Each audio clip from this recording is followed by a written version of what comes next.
Welcome top news today. In the days before Christmas, a dangerous new tone crept into the ongoing political combat surrounding the investigation into possible collusion between the Trump campaign and suspected Russian efforts to influence the outcome of the 2016 presidential election. There have been warnings of a constitutional crisis and the reckless suggestion of a coup d'état. Former FBI Director Robert Mueller is considered to have an unimpeachable reputation. Photo op: just over a week ago, the high-profile Fox News host Jeanine Pirro, an old friend of Donald Trump, said on her program there was a criminal cabal against Mr. Trump inside senior federal law enforcement circles and called for a cleansing in our FBI and Department of Justice.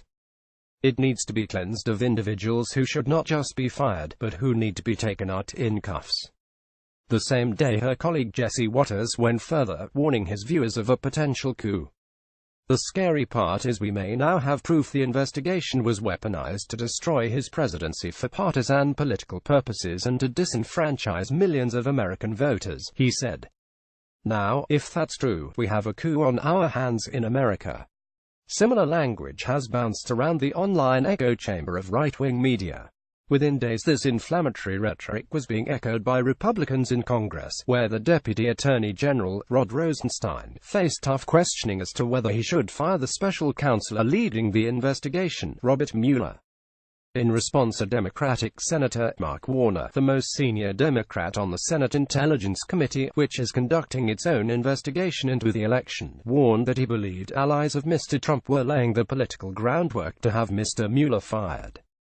Any attempt by this president to remove special counsel Mueller from his position or to pardon key witnesses in any effort to shield them from accountability or shut down the investigation would be a gross abuse of power and a flagrant violation of executive branch responsibilities and authorities, he said in a speech. These truly are red lines and we simply cannot allow them to be crossed. Indeed, there are echoes of the Watergate scandal in this moment, as Richard Nixon infamously forced the resignations of his own Attorney General and the Deputy Attorney General, as he attempted to derail that investigation. Mr. Trump has never hidden his frustration at the ongoing Mueller investigation.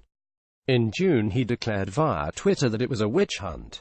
But throughout the process, Mr. Mueller has been considered politically untouchable, not only due to his role, but because of his unimpeachable reputation as a combat veteran decorated for valor, a tenacious FBI investigator and a former FBI director known for his non-partisan professionalism. His investigation has moved with impressive pace, already securing guilty pleas from two of Mr. Trump's associates, including former National Security Advisor Michael Flynn. Two other Trump campaign figures, including former chairman Paul Manafort, have been charged.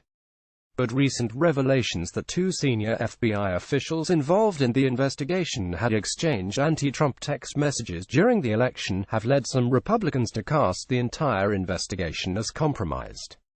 So far, Mr. Trump says he has no plans to seek to fire Mr. Mueller, and some prominent Republicans have spoken out in support of him.